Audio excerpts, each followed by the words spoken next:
Սիրելի հայրենակիցներ, Արցախի կորստից հետո էլ մեր հավաքական ամոթի տարեգրության մեջ նոր էջեր են ավելանում։ Պատերազմական հանցագործ Բաքուն շարունակում է դատել Արցախի ռազմաքաղաքական ղեկավարությանը, մարդկանց, ովքեր Արցախի եւ Հայաստանի հավաքական անվտանգության համար սեփական կյանքն են զոհաբերել։ ՀՀ արտգործ նախարարը հայտարարում է, թե բոլոր միջազգային հարթակները օգտագործվում են գերիների եւ այլ պահված անձանց վերադարձի ուղղությամբ։ Իրականում ունենք 0 արդյունք։ Իսկ ԵԱՀԿ եւ Եվրանեստ խորհրդարանական վեհաժողովներում ԿՊԱ-ական պատգամավորները մերժում են միանալ Բաքու միջազգային մոնիտորինգային խումբ ուղարկելու, հայ գերիներին եւ այլ պահվող անձանց անհապաղ ազատում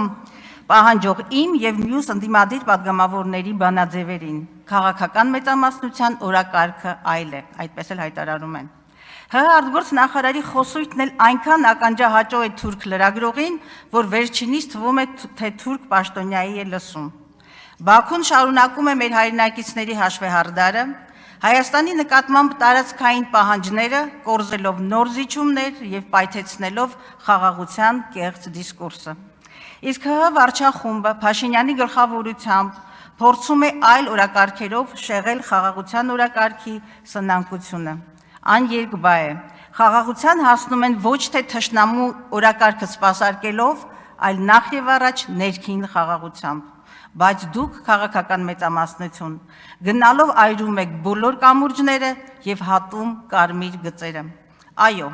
մեր հասարակությունը պիտի փոխվի, պիտի շնչի, պիտի հավատա վաղվա օրվան, բայց այդ փոխողը դուք չեք։ Ձեզ անկարելի է հավատալ, որովհետև ձեր հետագիծը դրժած եւ սուտ խոստումների շարան է։ Դուք չեք կարող չտեսնել Հայաստանի շուրջ սեղմվող փակողակը եւ փորձում եք ձեր պարտությունը, խեղճությունն ու կորուստները որպես անխուսափելիություն փաթաթել ժողովրդի վզին։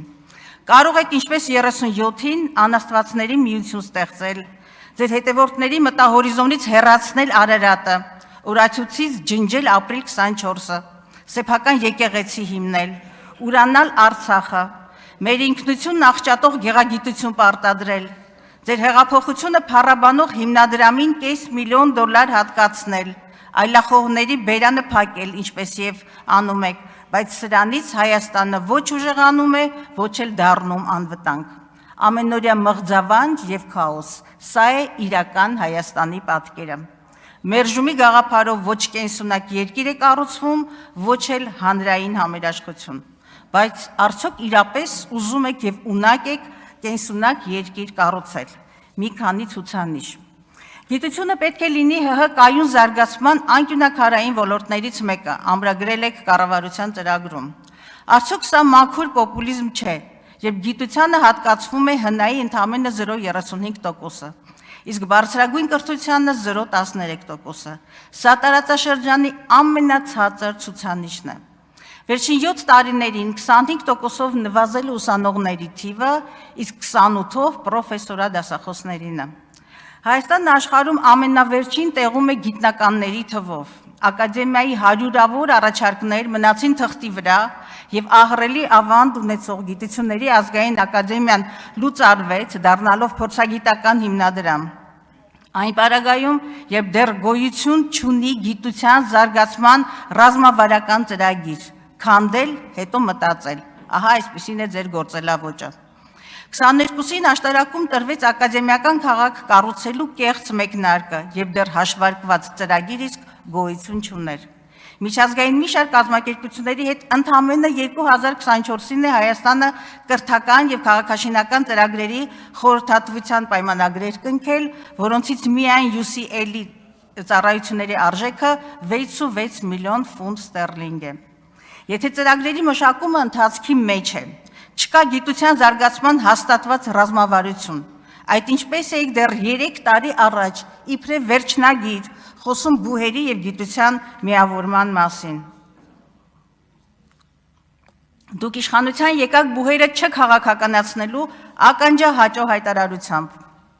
Այսօր բոլոր պետական բուհերի կառավարման խորհուրդներում ԿՊԱ-ական քաղաքական վերնախավն է եւ ակնհայտ է։ Այսպես կառավարելի եւ հնազանդ ընտրազանգված եք գոյացնում։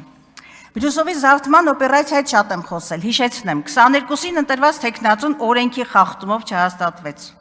Ընտրությունը կասկածի տակ դնելու ակնհայտ դիտավորությամբ հանրայինի ռեպորտաժի հիմքով Սիսակ Գաբրելյանի հաղորդման վրա քրեական գործ հարուցվեց ռեկտորի խորհրդականի նկատմամբ։ Պաշտոնի անհամապատասխանության հիմքով աշխատանքից ազատվեց պրոռեկտորը։ Ոստիկանության գրոհով եւ օրենքի խախտումով ռեկտոր կարգվեց Գյուրջինյանը, որի օրոք բուհից հեռացան եւ հեռացվեցին մի քանի տասնյակ որակյալ մասնագետներ։ Ինչ ունենք հիմա։ Թամրազյանը վերջերս ընդամենը 2 ամիս առաջ արդարացվել է դատարանի վճռով, քրեական գործերը կարճվել են, պրոռեկտորի աշխատանքից ազատվելու դիմումը դատարանը ճանաչել է անվավեր, իսկ վերջիններից հանրային միջոցներից 10 միլիոնի հատուցում է տրվել։ Ինչ արձանագրեցինք, զորբայություն, բուհի հեղինակության անկում, ուսանողների ոտնահարված շահ եւ պատասխանատվության ենթարկված ոչ մի պաշտոնյա։ Բուհերում 37 թվի մթնոլորտ է։ Քաղաքական հայացքների համար տասնյակ դասախոսներ են ազատվում աշխատանքից։ Օրերս ֆինանսական խոշոր սկանդալի կենտրոնում հայտնվեցին մանկավարժականի ռեկտորն ու պրոռեկտորը։ Նրանք մեղադրվում են կազմակերպված հանցագործության, խարդախության եւ կաշառք ստանալու համար։ Բուհի 50 միլիոնի միջոցներից կողմնակի եկամուտ ստանալու որոշման տակ հոգաբարձուների խորհրդի նախագահ ԿԳՄՍ նախարար Ժաննա Անդրեասյանի ստորագրությունն է։ Հարգելով անմեղության կանխավարկածը, այնուամենայնիվ մի բան ակնհայտ է։ Տիկին Անդրեասյանը ձախողել է բուհի ֆինանսական գործընթացների նկատմամբ վերահսկողությունը, ինչը իր անմիջական պարտականությունն է։ Ճակերտավոր բարեփոխումների մեկ այլ ոլորտ հանրակրթությունը։ Վերջին 4 տարիներին կամավոր ատեստացիա է անցել հանրապետության ուսուցչական կազմի միայն 20%-ը։ Տարակարգ ունեն 1426 ուսուցիչներ։ 300,000 դրամ եւ ավելի աշխատավարձ է ստանում 7.5%-ը միայն։ Տարածաշրջանում սրանք ամենացածր ցուցանիշներն են։ Հանրապետության 300-ից ավելի դպրոցներում շարունակվում է թափուր մնալ տնօրենի հաստիքը, պատկերացնում եք 300 դպրոց չունի տնօրեն եւ բնականաբար ժամանակավոր պաշտոնակատարներից արդյունավետ եւ պատասխանատու կառավարում ակնկալելը միամտություն է։ Մեկ այլ պոպուլիստական ծրագիր, մինչև 26 թվականը խոստացել է կառուցել 300 դպրոց, նվազագույնը։ Այս պահի դրությամբ ուշադիր խոստացված 300 դպրոցներից շինաշխատանքները ավարտվել են ընդամենը 59-ում, հիշեք այս թիվը, ընդամենը 59-ում, այս պահի դրությամբ։ Անցնող ամիսների կտրվածքով հանրակրթական եւ նախադպրոցական հաստատությունների կառուցում հիմնում ծրագրի կատարողականը 48% է։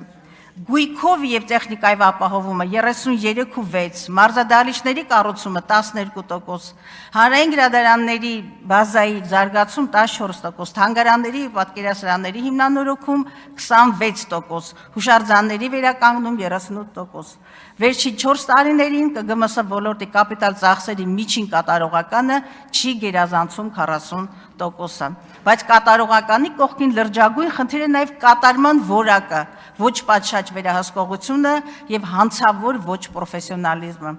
750 միլիոն գնահատված վերանորոգման պայմաններում ցեղասպանության հուշահամալիրի վերանորոգման խայտառակ ընթացքը կասեցվեց հանրային եւ մասնագիտական ճնշման արդյունքում, իսկ 740 միլիոն գնահատված Թումանյանի թանգարանի աշխատանքները այսօր սառեցված են եւ շենքը վերածվել է անկտուր փլատակի։